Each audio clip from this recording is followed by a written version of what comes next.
अस्सलाम वालेकुम। पहले लेक्चर में हम लोगों ने देखा था कि हम एम एस एक्सेल को ओपन कैसे करेंगे, और एम एस एक्सेल में हमने मेनली देखा था कि हम किसी भी डाटा को एंटर कैसे करते हैं।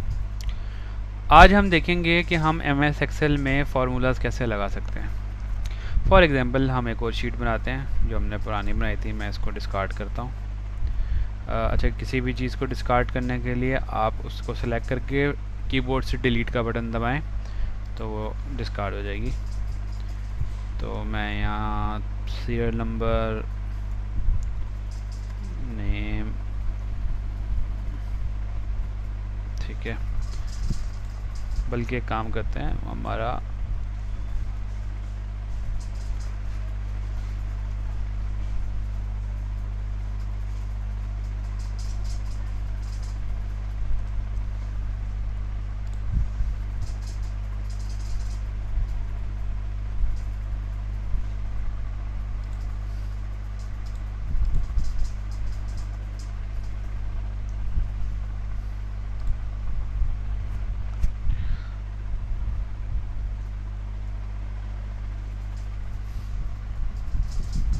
अच्छा जी, हमने क्या किया, हमने एक एग्जांपल के तौर पे एक शीट बनाई है जिसमें हमारी फॉर एग्जांपल एक लाइब्रेरी है, उसकी इन्वेंट्री है, उसमें कुछ बुक्स हैं, कुछ ओरिजिनल बुक हैं, कुछ उनकी कॉपीज़ हैं, और हमारे पास टोटल है। ठीक है।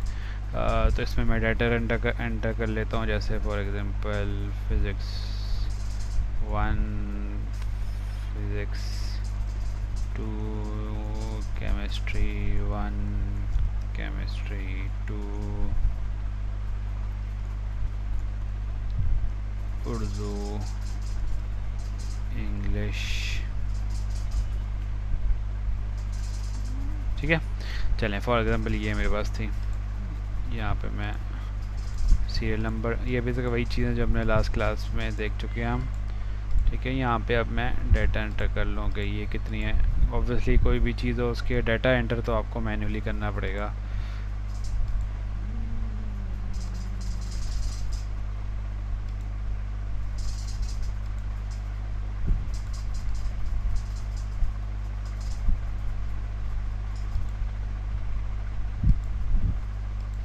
अच्छा जी, अब हम क्या करना चाहते हैं, हम चाहते हैं फॉर एग्जांपल ये मेरी एक शीट थी, मैं इसमें चीज़ें कर रहा था, यानी कि बुक्स हैं उनकी क्वांटिटी है।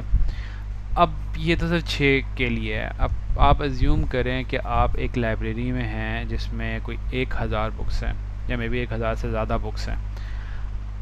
अब मैं फॉर एग्जांपल यहाँ पे इनको टोटल करने के लिए इन दोनों को मैन्युअली ऐड कर लूँ। ठीक है जी, मैं यहाँ पे कैलकुलेटर निकालूँ और मैं ऐड करूँ 32 + 54, जो आंसर आया वो मैं यहाँ पे एंटर कर दूँ, और इस तरह मैं इन सब के लिए करूँ। तो अगर मैंने 1000 एंट्रीज़ करनी है तो कितनी ज़्यादा डाटा हो जाएगा। तो और दूसरा पॉइंट ये है कि अगर मैं इसमें कोई भी नंबर चेंज करना करूँ तो मेरे पास और बुक्स आ गई, या मेरे पास बुक्स कम हो गई, डिस्कार्ड हो गई, तो उसके लिए मुझे वो रिकैलकुलेशन करनी पड़ेगी सारी। और जब मैं मैन्युअली काम कर रहा हूँगा तो इसके चांसेस बहुत ज़्यादा हैं कि वो जो मैंने कैलकुलेशन की है उसमें मुझसे कोई गलती रह जाएगी और वहाँ पे फॉल्ट आ जाएगा। तो इस काम को करने के लिए क्या कर सकते हैं, हम इस काम करने के लिए एक्सेल यूज़ करते हैं, तो हम यहाँ फार्मूला लगा सकते हैं। तो फार्मूला सबसे पहले दो एडिशन करनी है, हमारे पास दो तरह से होते हैं। कि हम नॉर्मल एडिशन कर लें। नॉर्मल एडिशन क्या होती है, नॉर्मल एडिशन में अच्छा जब भी हम फार्मूला लगाएंगे, फार्मूला मेनली क्या है, कोई मैथमेटिकल फार्मूला। ठीक है, हमारे पास कुछ प्री डिफाइंड फार्मूलाज भी हैं, वो हम आगे देखेंगे। कुछ हम नॉर्मल मैथमेटिकल ऑपरेशंस हैं। फॉर एग्जांपल जब भी मैं कोई भी फार्मूला लगाऊंगा तो मैं हमेशा उसको इज इक्वल टू से स्टार्ट करूंगा। अगर मैं इज इक्वल टू के आगे कुछ ऐसी रैंडम लिख दूं तो देखें वो एरर दे रहा है मेरे। क्यों? क्योंकि जब भी इज इक्वल टू मैं सबसे पहले बार इज इक्वल टू लगाता हूँ, बाद में इज इक्वल टू लगाऊँ तो उसका मसला नहीं है, लेकिन जब मैं किसी भी सेल में सबसे पहले इज इक्वल टू लगा दूँ, अब एक्सेल ये को पता चल जाएगा कि अब यहाँ पे कोई मैथमेटिकल फार्मूला अप्लाई होगा। ठीक है जी, मैथमेटिकल फार्मूला अप्लाई होगा तो क्या करेगा कि अब जो भी चीज़ आगे मैं इज इक्वल टू के एंटर करूँगा वो उसको चेक करेगा। अगर कोई गलत चीज़ अप्लाई हो रही है यानी कोई फार्मूला नहीं है या मैंने कोई कुछ लिख दिया है जो कि किसी फार्मूला में नहीं आता तो वो मुझे एरर दे देगा, जैसे मैंने आपको अभी पहले दिखाया। अच्छा, यहाँ पे मैंने क्या करना है, मैंने ओरिजिनल और कॉपी को ऐड करना है सिंपल। तो मैं क्या कर सकता हूँ कि मैं इन दोनों को ऐड करूँगा। अच्छा, ऐड करने के लिए मैं यहाँ 32 + 54 नहीं लिखूँगा, क्योंकि 32 + 54 भी कर सकता हूँ मैं, ठीक है, उसने उसका जवाब दे दिया। लेकिन मैं चाहता हूँ कि मैं यहाँ 54 से 55 करूँ तो यहाँ टोटल चेंज हो, जो कि अभी नहीं हुआ। क्यों? क्योंकि मैंने यहाँ 32 + 54 कर दिया। तो मैं क्या करूँगा, यहाँ पे मैं यहाँ पे मेनली एड्रेस दूंगा इस सेल का, यानी ये जो सेल था इसका एड्रेस प्लस इस सेल का एड्रेस दूंगा। तो क्या होगा कि इस सेल के अंदर जो भी चीज़ लिखी होगी वो उनको ऐड कर देगा। अच्छा, इसका एड्रेस क्या है, देखो C और 2, तो यहाँ मैं लिख सकता हूँ C2। अच्छा, जैसे ही मैंने C2 लिखा उसने इसको हाईलाइट कर दिया, ठीक है। अच्छा, एक तरीका ये है कि मैं मैनुअली उसका एड्रेस लिखूं। अच्छा, एक तरीका क्या है कि मैं यहाँ माउस से उसको क्लिक कर दूँ। जैसे मैं क्लिक करूँगा तो देखें यहाँ पे वो एक तो इसको हाईलाइट भी किया हुआ उसने, दूसरा उसका जो एड्रेस है वो यहाँ ले आएगा प्लस दूसरा वाला, ठीक है। जितने को आपको करना है आप और प्लस करके चाहें और कर दें, मैंने यहाँ 2 ही करने थे। अच्छा, ये करने के बाद मैं यहाँ एंटर कर दूंगा तो क्या हुआ कि इसने इनको ऐड कर दिया। अच्छा, अब यहाँ पे मैं इस चीज़ को वैल्यू को चेंज कर रहा हूँ तो ये भी अब वैल्यू उसके कॉरेस्पॉन्डिंगली चेंज कर रहा है, ठीक है जी। थोड़ा जूम कर लेता हूँ ताकि आपको नज़र आए सही। अच्छा, अब एक्सेल में जो एक बहुत बड़ा बेनिफिट है वो ये है कि आपको सिर्फ एक बार फार्मूला लगाना है। यानी कि अगर जैसे एक बार का क्या मतलब है कि अब हर जगह ऐसा ही फार्मूला लग रहा है ना, ये सारे प्लस ही हो रहे हैं और उसके कॉरेस्पॉन्डिंग जो सेल्स हैं वही ऐड हो रहे हैं, तो आपको सिर्फ एक फार्मूला लगा के एक्सेल को बताना है। लेकिन आपको यहाँ डाटा एंटर पहले करना पड़ेगा फार्मूला लगाने से। जैसे मैंने यहाँ पे देखें डाटा ऑलरेडी एंटर कर लिया है, ठीक है। ऐसी भी हो सकती है ऑप्शन कि आपको शुरू में डाटा नहीं पता और आप जो है ना डाटा बाद में एंटर करेंगे, तो उस केस में फिर आपको मैनुअल फार्मूला लगाना पड़ेगा। लेकिन अगर आप डाटा पहले से एंटर कर लें या रैंडम डाटा एंटर कर लें, ज़रूरी नहीं होगा सही करें, तो उसकी मदद से आप यहाँ पे फार्मूला लगाएंगे, ऑटो जो सब पे लग जाएगा। अच्छा, अब क्या तरीका है कि मैं चाहता हूँ कि इंदर तक लग जाए। अच्छा, ये तो सिर्फ 6 थी, 1000 होती, 10,000 होती, 20,000 होती, जितने भी होते हैं, ठीक है। आपके पास एक लाइब्रेरी है, उसमें भाई कितनी आपके पास बुक्स हो सकती हैं, तो इसमें कोई लिमिट नहीं है। आप उन सब पे फार्मूला लगाना चाहते थे तो लेकिन आपको एक बार सही फार्मूला लगा के दिखाना है इसको, ठीक है। अच्छा, ये करने के बाद मैं इसको सेलेक्ट करूँगा और अपना माउस देखें मैं यहाँ पे लाता हूँ तो वाइट है, लेकिन यही मैं नीचे जो ये एक छोटा सा स्क्वायर है इस पर लेके आता हूँ और मेरा ये ब्लैक हो जाता है। यहाँ पे आके अब मैं डबल क्लिक करूँगा। जैसे ही मैंने डबल क्लिक किया तो उसने क्या किया, सब पे फार्मूला लगा दिया। अब कैसे, उसने सब पे कॉरेस्पॉन्डिंग फार्मूला लगाया। देखें, जैसे ही मैं इसको सिलेक्ट करता हूँ उनको हाईलाइट कर लेता है, क्योंकि मैंने पहला फार्मूला सही लगाया और उसने देखा कि ये इसको इससे ऐड कर रहा है। अब अगले वाले में उसके कॉरेस्पॉन्डिंग, उससे अगले में उसके कॉरेस्पॉन्डिंग, वो उस तरह उन सबको खुद ही एडजस्ट कर देगा। अच्छा, उसने फार्मूला कहाँ तक लगाया, जहाँ तक डाटा एंटर था। इससे आगे देखें उसने फार्मूला नहीं लगाया क्योंकि यहाँ पे कोई डाटा एंटर नहीं था, तो इसलिए मैंने कहा था कि आप डाटा एंटर पहले करेंगे, ठीक है जी।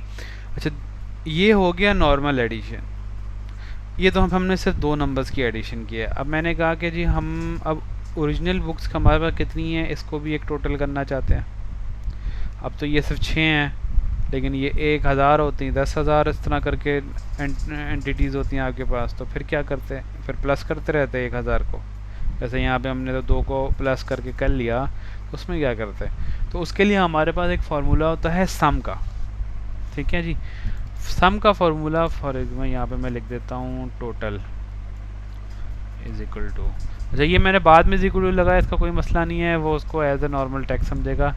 अब यहाँ पे मैं फार्मूला लगाता हूँ सम, लेकिन जैसे ही मैं लिखना शुरू होता हूँ वो मुझे वहाँ पे बता भी देता है आपके पास कौन कौन से फार्मूले हैं। सॉरी, अच्छा, जैसे ही मैंने देखें सम लिखा, अब वो मुझे बता रहा है यहाँ पे कि आपका इसका सिंटेक्स क्या है। तो अच्छा, सम करने के बाद आप क्या करेंगे, आप एंटर को छोड़ें, आपने जिन जिन नंबर्स को ऐड करना है आप अपने माउस से उनको सेलेक्ट कर लें। यानी मैंने इन तमाम को ऐड करना था, ठीक है। तो उसने क्या कहा, ये जो डॉट डॉट है ये रेंज के लिए होता है, तो आपने उसने क्या कहा कि C2 से लेके C7 तक सबको ऐड कर लो, ठीक है। अच्छा, अब हम इसमें हमने तो सबको ऐड किया, अगर हम कुछ को ऐड करना चाहें तो वो भी हम कर सकते हैं। फॉर एग्ज़ाम्पल मैं सबको नहीं ऐड करना चाहता था, सम, तो मैं अपने कीबोर्ड पे कंट्रोल दबाऊंगा और मैं उनको सेलेक्ट कर लूँ जिनको मैं ऐड करना चाहता हूँ। अब देखें वो उसने कॉमा किया है, यानी कि वो सिर्फ इन नंबर्स को ऐड करना चाहता है। लेकिन हमारी अभी जो रिक्वायरमेंट है वो स्पेसिफिक नंबर्स नहीं है बल्कि सारे नंबर्स, तो मैं इन सबको सेलेक्ट कर लूँगा और बेशक ब्रैकेट बंद ना भी करूँ, यहाँ एंटर कर दूँगा तो वो उन सबको ऐड कर देगा। अब जैसे ही मैं यहाँ पे वैल्यूज़ चेंज कर रहा हूँ तो यहाँ पे दो फ़र्क आएंगे, एक फ़र्क इधर आएगा और एक फ़र्क इधर आएगा। यहाँ देखें 98 था तो ये 90 हो गया, यहाँ 290 कुछ था, यहाँ 284 हो गया, ठीक है जी। इसी तरह ये फार्मूला मैं इधर भी इस तरह लगा सकता हूँ और सबको ऐड कर दिया, ठीक है जी। और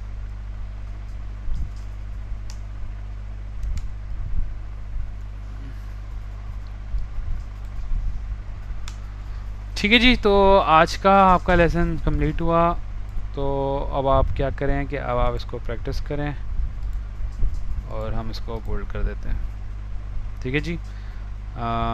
तो अब आप इस चीज़ को ख़ुद ट्राई करें, सारे फार्मूलास लगाएं, कोई क्वेश्चन आता है तो वो आप पूछ सकते हैं। तो स्टार्ट करें काम।